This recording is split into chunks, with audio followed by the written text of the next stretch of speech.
வணக்கம் நண்பர்களே, welcome to movie critic channel. எந்த ஒரு கேஸ்லயும் வெற்றி பெறாத ஒரு பப்ளிக் ப்ராசிக்யூட்டர் தன்னுடைய அப்பா கொடுத்த சவாலுக்காக தொடர்ந்து 9 கேஸ்கள் வெற்றி பெறாங்க. அந்த வெற்றிக்கு பின்னாடி இருந்த உண்மை என்ன? அந்த படம் தான் பிரைம் வீடியோல தமிழ் டப்பிங்கோட இருக்கிற சிஸ்டம். ஜோதிகா மற்றும் சோனாட்சி சின்ஹா இவங்க 2 பேருமே லீடா நடிச்ச இந்த படம் எப்படி இருக்கு? வாங்க ரிவ்யூக்குள்ள போலாம். கதை அப்படின்னு பார்த்தா படத்துல ஹீரோயினோட பேரு சரிகா. அவங்க ஒரு பப்ளிக் ப்ராசிக்யூட்டர். அவங்க தன்னுடைய கேசுகள்ல தொடர்ந்து தோல்விய சந்திச்சுக்கிட்டு வராங்க. ஒரு நாள் அவங்களோட அப்பா தொடர்ந்து 10 கேஸ் ஜெயிச்சு காட்டு அப்படின்னு ஒரு சவாலை முன் வைக்கிறாரு. அந்த டைம் பார்த்துதான் கோர்ட்டுல வேலை செய்யற சரிகா அப்படிங்கிற ஒரு பெண்ணோட ஹீரோயினுக்கு நட்பு ஏற்படுது. சரிகாவோட உதவி மூலமா 9 கேசுகளை ஹீரோயின் ஜெயிக்கிறாங்க. 10வது கேஸ கையில எடுக்கும் போதுதான் அதிர்ச்சி தரக்கூடிய பல விஷயங்கள் ஹீரோயினுக்கு தெரிய வருது.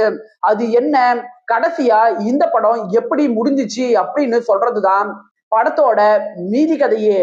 பாசிட்டிவ்னு பார்த்தா படத்துல சோனாட்சி சின்ஹா ஒரு மெச்சூர்டான நடிப்பை சூப்பராகவே கொடுத்திருக்கிறாங்க.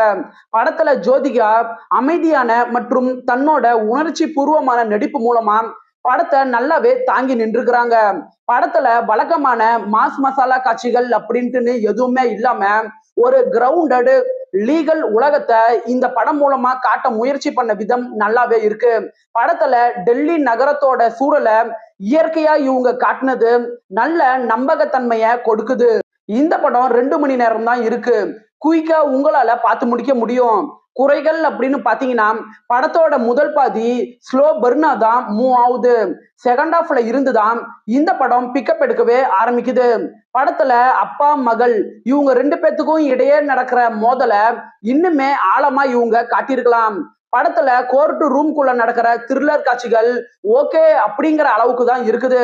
பெரிய டென்ஷனை ஆடியன்ஸுக்கு பில்டப் பண்ண அந்த காட்சிகள் கொஞ்சம் மிஸ் பண்ணிடுச்சு. படத்துல வர முக்கியமான திருப்பங்களை நம்மளால முன்கூட்டியே யூகிக்க முடியுது.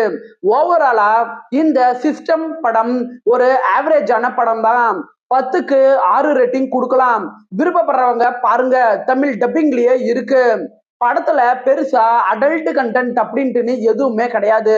என்னோட ரிவ்யூ உங்களுக்கு பிடிச்சதுன்னா மறக்காம லைக் பண்ணி சப்ஸ்கிரைப் பண்ணுங்க.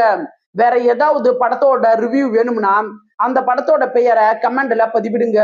நாம வேற ஒரு வீடியோல சந்திக்கலாம். அது வரைக்கும் நன்றி, வணக்கம்.